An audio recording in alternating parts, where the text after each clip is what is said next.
Oh God, here comes the crew. Hey Joe. Run. What you need? Hazelnut mocha. Hazelnut mocha, you can. It's a working fishing railroad town. You know, it's not pretty.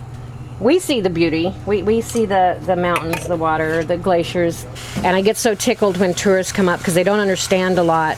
They'll ask me, "Are any of these glaciers old?" Or what's the elevation here? And I'm thinking, well, we could go down to the sea and check that out. But what I love when they ask these questions about the way we live, why we live here, what we do here, I love explaining to them. I love telling them about the glaciers. I love telling them about the ocean and the whales and the buildings and the military presence here. I mean, it's just, I'm proud to be a Whittier person, a Whittier as we call it. We're a town really in the dead of winter of only about 180 people.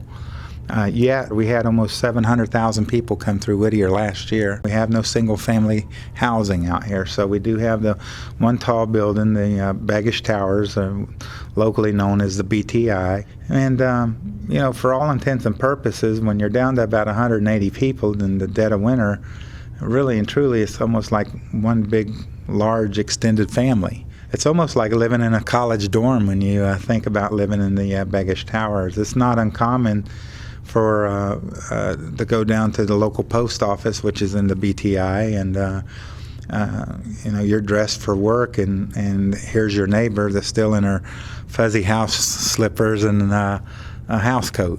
We have a little store here in the building, so it's not uncommon to not even get out of this building for sometimes months at a time. Buckner Building, of course, was built back in the World War II era, and it was known at one time as a city under one roof. And they built this building as the Army base, and it had the hospital in it, had an indoor firing range in there, it had a swimming pool in it. Since its closure, and I believe it closed somewhere around 1963 or 64, the city of Whittier had an opportunity to sell that building, and they sold it to a private individual, and it's been in private hands ever since then.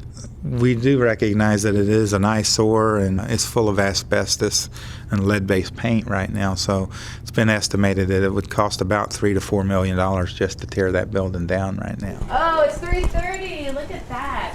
Okay, I need everybody to look at me and listen, please.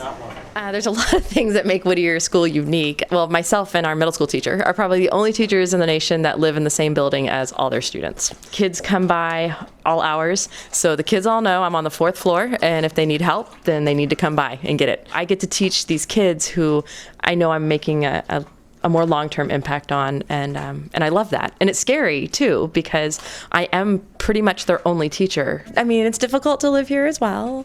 Weather is hard. You don't get away with anything. Everybody knows everybody else's business, and so there's not much to get away with around here. I think part of what we always have to explain is, why do you all live in one building? And it's because we have to. We don't have a choice.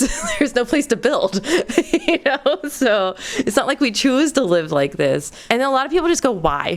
Why do you live there?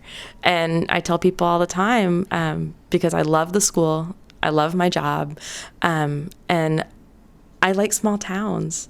I like the fact that I can go buy some milk, check my laundry, get the mail, and go visit friends and never have to leave the building in the bad weather.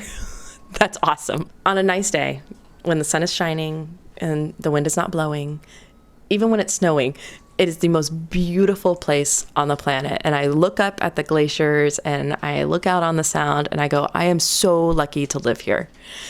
And then the wind will pick up and it's going 90 miles an hour. And I think, what the heck am I doing living here?